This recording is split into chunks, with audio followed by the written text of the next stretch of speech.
নমস্কার বন্ধুরা, অমৃত কুম্ভ চ্যানেলে আপনাদের সবাইকে স্বাগত। আজকে চিকেনের একটা প্রিপারেশন বানাবো, হরিয়ালি চিকেন। সেজন্য পুদিনা পাতা, ধনে পাতা, কাঁচা লঙ্কা আর রসুন প্রথমে বেটে নেব। 8-10 কোয়া রসুন, 1 কাপ পুদিনা পাতা, 1 কাপ ধনে পাতা আর গোটা 5 কাঁচা লঙ্কা একসাথে নিয়ে বেটে নিচ্ছি। চিকেনটা নিয়েছি 500 গ্রাম, এটা আমি বোনলেস নিয়েছি। উইথ বোন চিকেনেও আপনারা এটা করতে পারেন। চিকেন ম্যারিনেশনের জন্য 3 টেবিল চামচ টক দই দিলাম।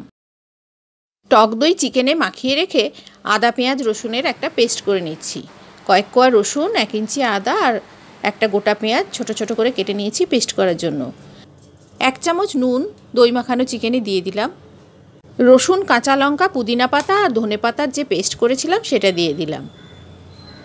এরপর দিচ্ছি 1 চামচ গুঁড়ো হলুদ, শুকনো লঙ্কা গুঁড়ো 1/2 চামচ দিলাম আর দিচ্ছি ধনে গুঁড়ো 1 চামচ, জিরে গুঁড়ো 1/2 চামচ দিয়ে দিলাম।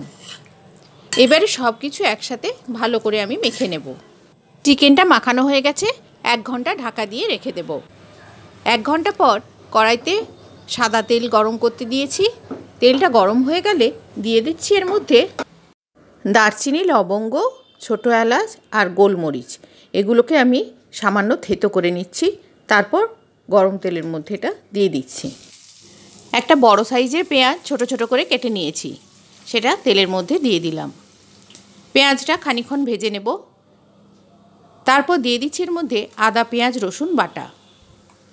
এরপর মশলাটা একটু কষিয়ে নেব। মশলাটা কিছুক্ষণ কষিয়ে নেওয়ার পর দিয়ে দিচ্ছি এর মধ্যে সামান্য নুন। হলুদ গুঁড়ো ব্যবহার করতে চাইলে সেটাও দিতে পারেন। ম্যারিনেটেড চিকেনটা এর মধ্যে দিয়ে দিচ্ছি। তারপর নাড়াচাড়া করে ভালো করে কিছুক্ষণ কষিয়ে নেব।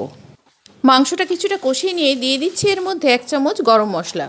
গরম মশলাটা মিশিয়ে নিচ্ছি। নাম হরিয়ালি চিকেন হলেও যখন পাতা কষানো হবে মাংসের সাথে তখন কিন্তু এর কালার কখনোই সবুজ থাকবে না। আপনারা যদি কালার আনতে চান তাহলে ফুড কালার ব্যবহার করতে হবে, অথবা পাতাগুলো ব্লাঞ্চ করে শেষের দিকে দিতে হবে, তবেই আপনারা গ্রিন কালারটা ঠিকমতো পাবেন। মাংসটা কষানো হয়ে গেছে, এবারে দিয়ে দিচ্ছি এর মধ্যে অল্প পরিমাণ জল। জলে খানিকক্ষণ সেদ্ধ করে নিয়ে তারপর পরিবেশন করে দেখাচ্ছি। নুনটা এই সময় আপনারা অ্যাডজাস্ট করে নিতে পারেন।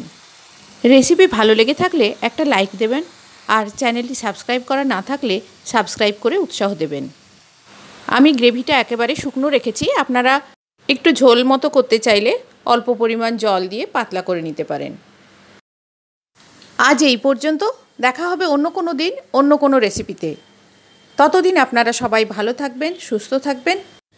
লাইক এবং কমেন্ট করে জানাবেন রেসিপি কেমন লাগলো। ধন্যবাদ।